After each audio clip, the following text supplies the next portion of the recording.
All right, welcome back to Auto Shop. Today I'm going to show you how to do a compression test on one of our small blocks that's on the run stand. These run stands are pretty nice.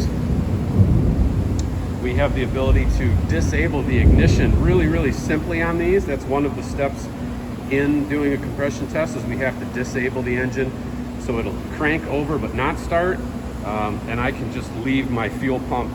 I got fuel pump power, coil power. I can just leave those off. If I was on a car and I was trying to do this, I would go right to the ignition coil and I would just disconnect the primary side, or there's the fuel pump down there.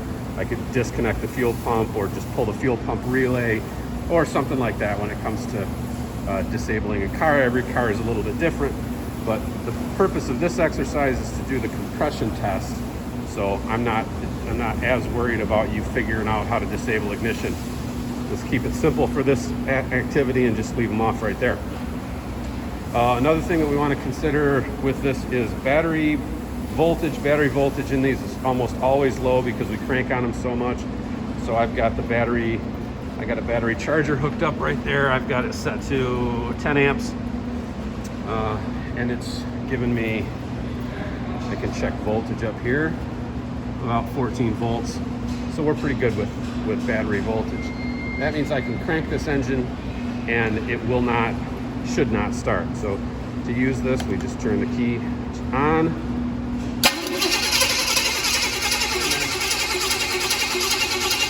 I should be able to crank it over and not have any issues.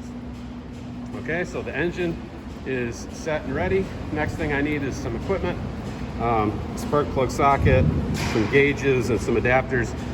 Also, you're going to want a piece of paper, and I'll show you that, what you need to do with that here in a little bit. So let me get this set up. I want to show you. First thing we need to do is remove some spark plugs. So I'm going to start out with cylinder number 1, which is over here. We'll pull the spark plug with wire.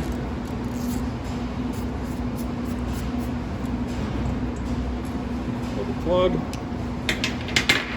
I'm gonna need a adapter to go in that plug. So I'm just gonna grab one, make sure it's the same size, it's the right size. I have several of these, all different sizes. And one thing that's important to look at is this little Zerk fitting that's in there. These two are this exact same one, except this one has a Zerk fitting. This one does not have a Zerk fitting. This one is for a cylinder leak down test.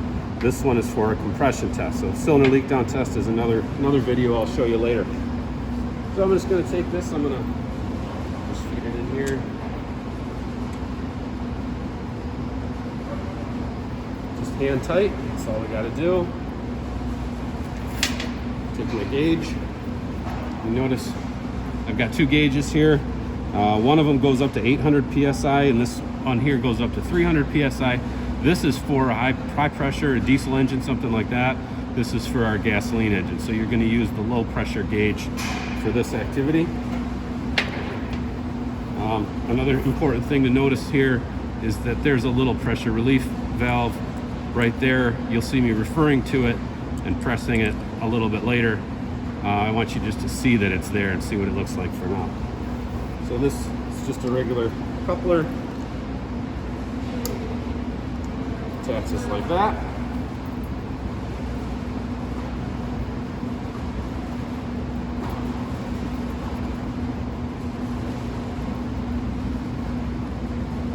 Okay, so now what I'm going to do, I'm going to crank the engine over and I'm going to watch the gauge at the same time. So let me see if I can hold this so you can see it. There's that. Start this over. I'm going to crank it for about 5 little puffs on that gauge. There we go. 1, 2, 3, 4, 5. All right. So I'm looking at, what is it? 120, about 125 pounds per square inch, and it's holding pretty steady. It's not dropping. That's a good sign. So we'll call that 125 PSI. My pressure relief lets it go.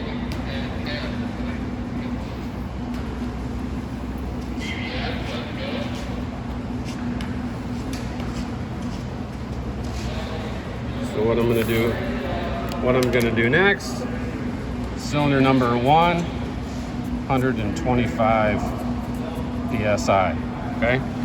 Now I'm going to go through and I'm going to just record number 2, number 3. I'm going to go through the engine, cylinder to cylinder, and I'm just going to get a recording of what all of the pressures are.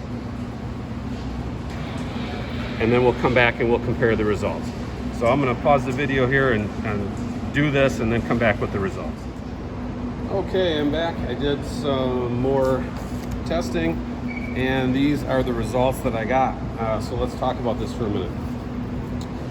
Cylinder number 1, which is what you watched me do, got 125 PSI. And then I just went down the list here, and with the small block Chevy,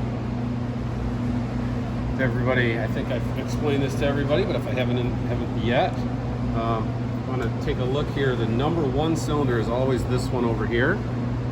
Okay, so that's cylinder number 1, cylinder number 2, 3, 4, 5, 6, 7, and then cylinder number 8 is back here. And if you look at the engine, like from the side or from the top, you'll see how the heads are kind of staggered. Like this bank, this is bank 2, bank 1 over here. You can kind of see how bank 1 is a little bit further forward. So I can get a good shot of that. It's a little bit further forward than bank 2 is. If I flip the engine over, I have an engine that's kind of a part right here. If I flip the engine over, this is what the crankshaft looks like. And here are my cylinders all in order. 1, 2, 3, 4, 5, 6, 7, 8. Okay, they're all just in order like that. So when I go back over here to my engine, that's why this is staggered. So the furthest one forward is that one over there. This is the next one, so that's 2, then 3, 4, 5, 6, 7, and 8. Okay, so that's the sequence. That's why so I put these down here: 125, 123, 119, 125. This is all pretty good. 119 is a little bit lower than these others, but what I'm looking for is a difference of 15% or more. 15%. Write that down. 15% or more. As long as the difference in percentage is no more than 15%, we're okay. Okay, so when looking at this, I do see a couple of outliers here. Cylinder number 5 and cylinder number 7 are both low. All right, so I'm getting 103 PSI and 105 PSI out of number 5 and number 7. It's important to take a look at where those are located on this engine, because this is a very common scenario that you'll run into. If you remember, cylinder number 5 is over here. It's this one. Cylinder number 7 is right here, right next to it. Okay? When you see 2 adjacent cylinders that are equally low and they're more than 15% outliers, that is an indication that you've got a blown head gasket. Okay, because the head gasket on the engine is right between those two. All right, it's up here obviously, but it's between those two, and that's how we lose compression. It's a very, very, very common symptom when you have 2 adjacent cylinders that are low. That means we got a blown head gasket. Okay, so next thing I'm going to do is a wet test. So for a wet test, what I'm going to do is I'm going to go back to cylinder number 1. I'm going to start over. I'm going to do this all over again. I've got my spark plug hole is open there. And what I'm going to do is I'm going to take a can of oil, and I'm just going to put just one squirt of oil right into the cylinder. What that does is it's going to go in there. It's going to coat hopefully it'll coat the outside of the piston where the rings are. And then I'm going to run the compression test one more time. And I'm going to see if that number, if this number, 125, if it goes up or if it goes down. All right, so I've got it in there. Let's do this test one more time.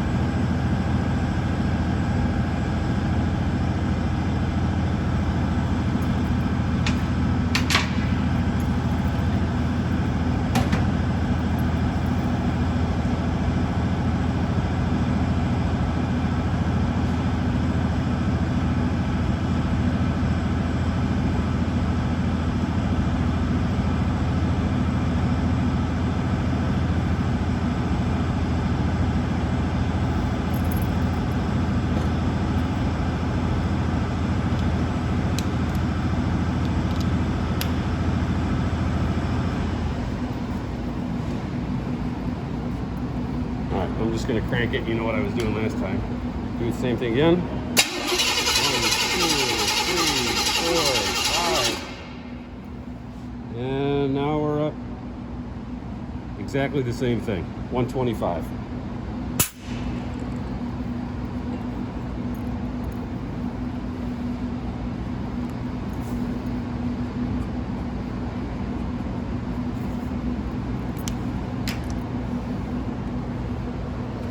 All right.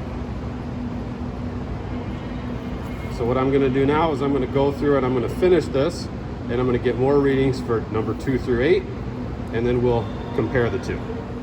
Okay, so I reran the test. I did a wet test, and you can see our results over there. 125 off number 1. You watched me do that. Number 2 went down to 1 psi. That's well within the margin of error. I'm not worried about 1 or 2 psi. If you see, look out here, number 5 and number 7 are still low. Okay, we determined earlier that that was a bad head gasket.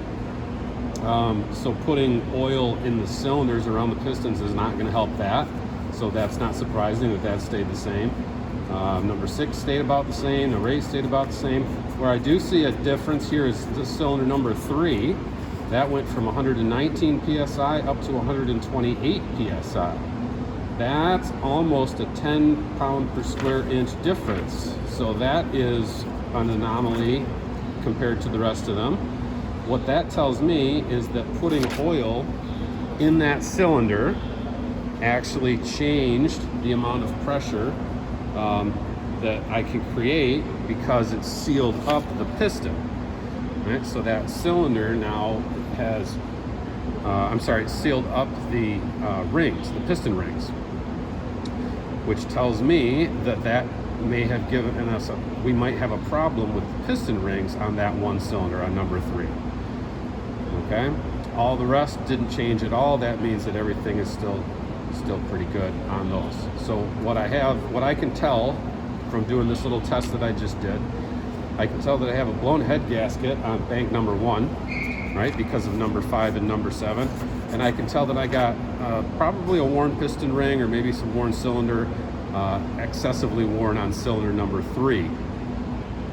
Okay, so there we go. That's our test.